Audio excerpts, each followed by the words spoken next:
We have a real treat for you tonight. We have our winners from the 26th Annual Ann Spencer Poetry Contest. I think you're going to be very impressed with what they have to present.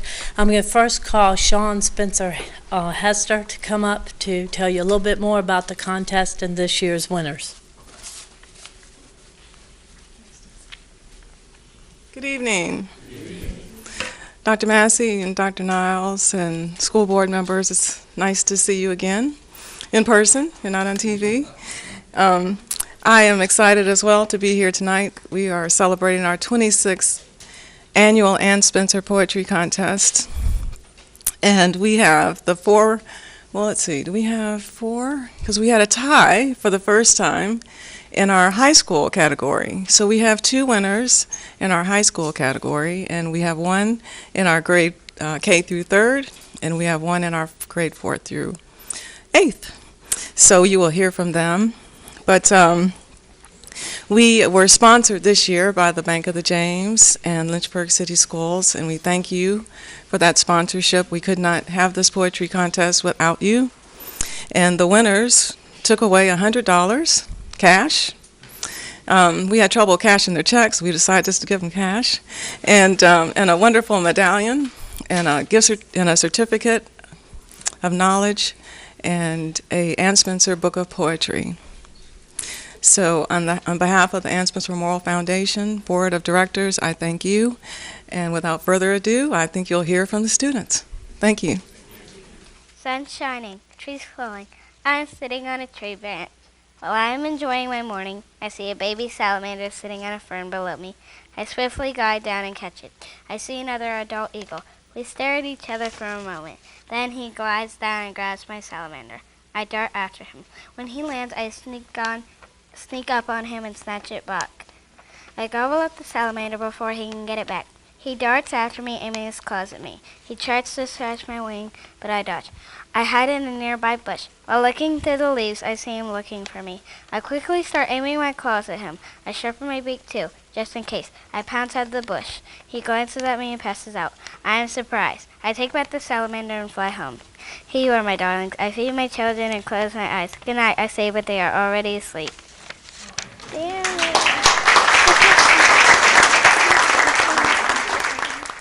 This is called the magazine. Every now and then, I don't want to curl my hair. And every now and then, I don't want to iron my favorite shirt. The magazine says no. Sometimes, I forget to worry.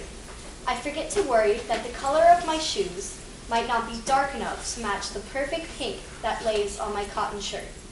The magazine reminds me. The cover of Vogue shows someone tall, with shiny hair, perfectly styled. Every time I pass the magazine, I'm reminded how far I am from the standards. But why can't the standards be expected to change to fit our preferences instead of the other way around? Does that not make sense? I don't want to have to be uncomfortable to be considered pretty. Makeup gives me acne, makeup irritates my skin, makeup gives me a mask. The magazine says I should put it on anyway, but this time I'm the one saying no.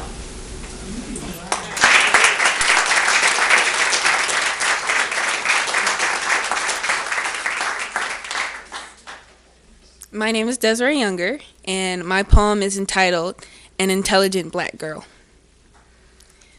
The way I look shouldn't put me in a category. Before people even know me or my story, I can't even describe how it feels to be black and intelligent in this country.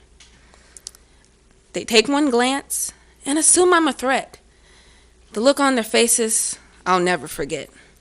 They call me a menace to society, but I shouldn't have the color of my skin defining me.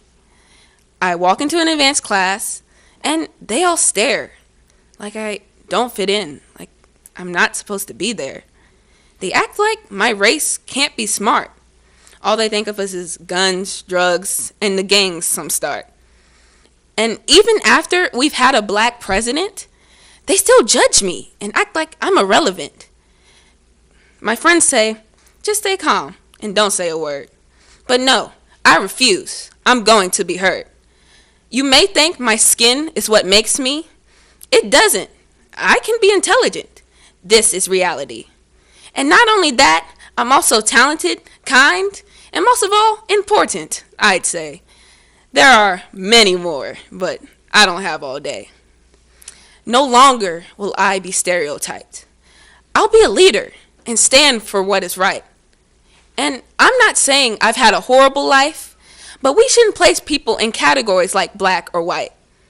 Now, if you're talking about my skin color, black would be correct. But don't place me in that category thinking I'm not intelligent.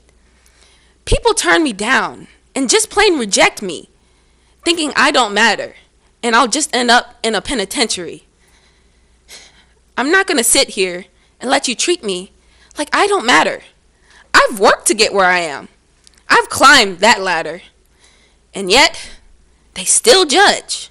But one day, they'll all see that an intelligent black girl is the definition of me. Thank you.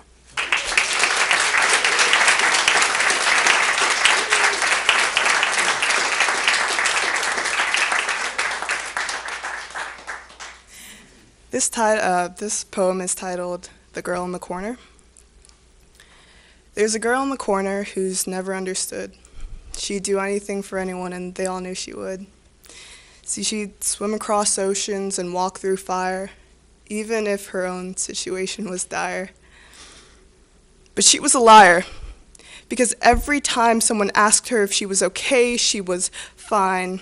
Yet in the dark corner, she'll sit and cry, for to her happiness she says goodbye, something so simple she desperately needs, but thinks it could be found only when she bleeds. She's willing to sacrifice her beautiful skin to find composure in a deadly sin. Ironic, isn't it? Her spirit so wonderfully filled until her spirit so bright was painfully killed. In the dark corner she sits all alone, wondering why she feels this way in her own home. Surrounded by people, she should feel gracious, but the girl, no, she only feels anxious. So she'll crawl back into her safe darkness, convinced in this state she's harmless. But she was a mess, because every time she's in that dark corner, she hurts herself in unimaginable ways. But the girl, she occasionally leaves, and even finds happiness that she believes. But that poor naive girl will surely find her happiness is a sick charade put on by her mind. So slowly to the dark corner she'll crawl, bruising her knuckles on a concrete wall. And finally, when the girl thinks it's all over, the knife will return, and this time, she won't be sober.